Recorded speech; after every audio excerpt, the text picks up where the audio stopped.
1957 मध्ये छत्रपती शिवाजी महाराजांनी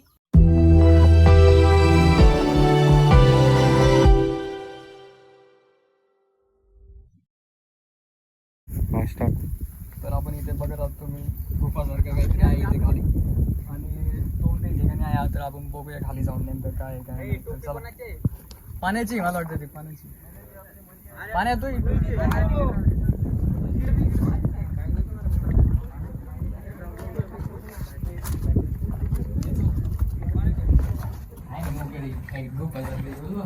आवडते इथं होय आपलं शेकोटी वगैरे करायचं मला वाटतं आधीच्या काळी माणसं इथं हे करत असतील इकडे दाखव थंडीपासून बचाव करण्यासाठी किंवा अजून काही कारणे असू शकतात नाही का इकडून बाहेर निघते.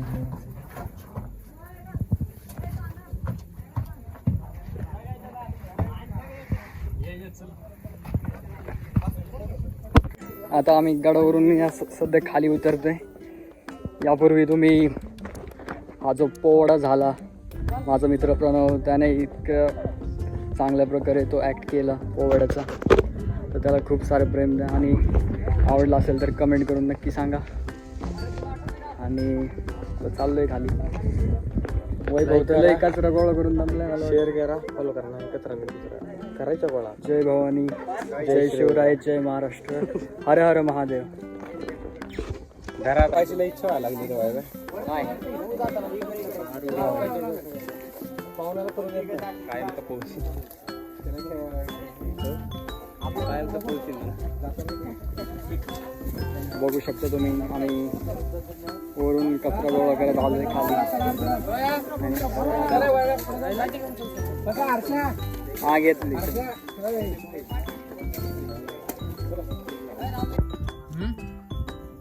हाय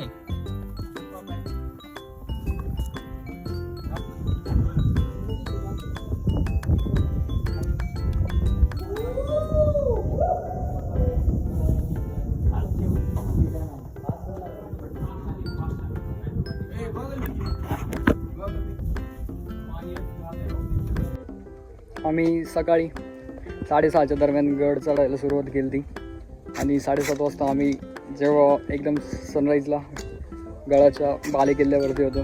म्हणजे 1 तास लागतो जास्तीत जास्त हा गड चढायला.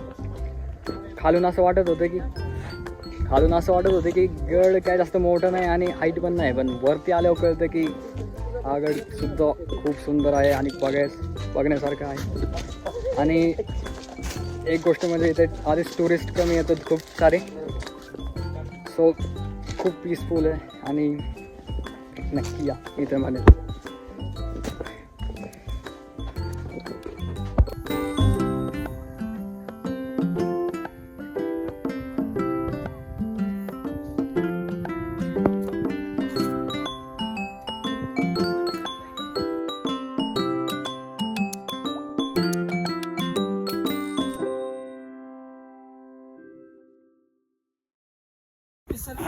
एखादा सालामधला किल्ला आहे असा इतिहास तज्ञांचं म्हणणं आहे. म्हणजे आज जर बघितलं तर कमीत कमी 1300 ते 1400 वर्षाचा किल्ला आहे. 1585 मध्ये आपल्या भागामध्ये सगळ्यात अगोदर निजामशाही आली. त्यावेळेस निजामशाहीचा सरदार निजामशाही ज्याने हा किल्ला निजामशाही दाखल केला होता त्यावेळेस या किल्ल्याला अमनगड असं नाव होतं. त्यांनी काही दिवस राज्य केल्यानंतर 1657 मध्ये छत्रपती शिवाजी महाराजांनी कोकणातील काही किल्ल्यांबरोबर हा किल्ला आपल्या स्वाधीनात घेतला आणि या किल्ल्याला वितंडगड असं नाव ठेवलं होतं. या किल्ल्याचा मेन उपयोग म्हणजे आपल्या राज्यात असणाऱ्या 12 मावळांपैकी ही पाठीमागचं पवन मावळ आहे.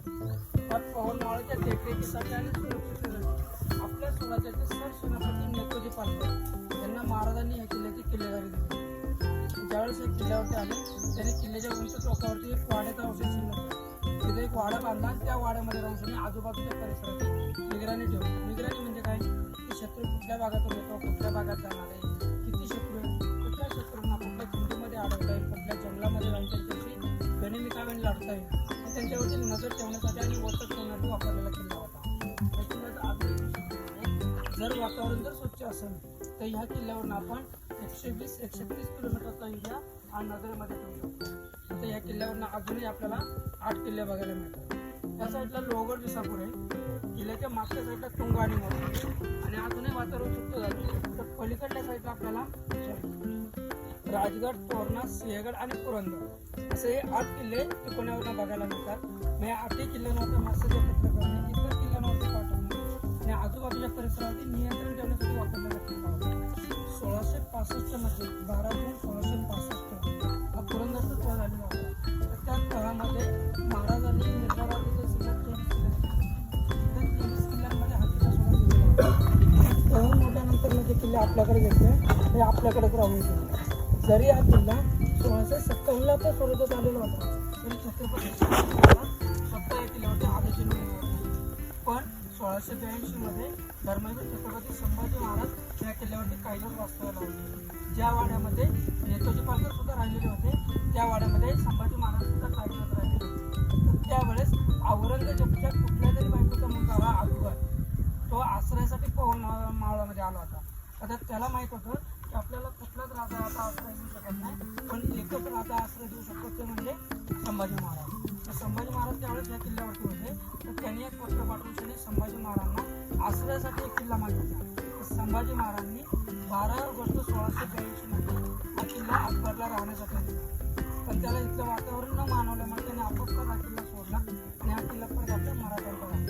मग मराठ्यांनी काही दिवस राज्य केल्यानंतर 1818 मध्ये इंग्रजांची आणि मराठ्यांची मोठी लढाई झाली. ही सगळ्यात शेवटची लढाई आणि सगळ्यात मोठी लढाई. तर त्या लढाईमध्ये आपल्या महाराष्ट्रातल्या किल्ल्यांचं जवळजवळ 70% नुकसान झालं.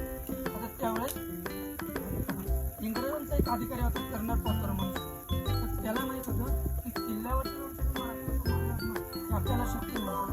मग त्याने किल्ल्याच्या पायथ्यावरती किल्ल्यांवरती सुरुंग आणि तोफा लावल्या आणि 1818च्या लढाईमध्ये आपल्या महाराष्ट्रातले किल्ले पूर्ण नागरिक होते. तर आम्ही गडावरून खाली येताना आम्हाला गाईड भेटले होते. तर त्यांनी गडाची खूप साऱ्या प्रकारे संपूर्ण माहिती दिली आणि खूप चांगल्या प्रकारे गडाचा इतिहास जो होता तो समजून सांगितला. आणि हा जो मागे बोर्ड आहे यावरती पण गडाच्याच इतिहासाबद्दल सांगितलेलं आहे. सो तुम्ही व्हिडिओमध्ये बघू शकता पॉज करून जर तुम्हाला बघायचं असेल तर. सो आम्ही आता खाली आलो आहे आणि ऑलमोस्ट आमचं ट्रेक कंप्लीट झालं आहे. पहिली मूव्हिंग पण कंप्लीट झाली आणि संवर्धन करायचं होतं ते स्वतः करायची होती. आणि तुम्हाला पण एक मॅसेज द्यायचं आहे लास्ट की जर तुम्ही कुठल्या गड किल्ल्यावर जात असाल तर याची नक्की काळजी घ्या की आपल्याकडून काही गैरवर्तणूक होणार नाही. आणि आपण जे सोबत बॅगमध्ये आपण जे प्लास्टिक हे ते चिप्स हे ते झालं जे घेऊन जातो तर ते आपल्यासोबतच रिटर्न घेऊन यायचं आणि ते तिथेच गडावर टाकायचं नाही, याची नक्की काळजी घ्या. बाकी चला भेटूया नंतर परत पुन्हा एकदा अशाच साऱ्या एक खतरनाक व्हिडिओमध्ये. Then until then take care, good bye.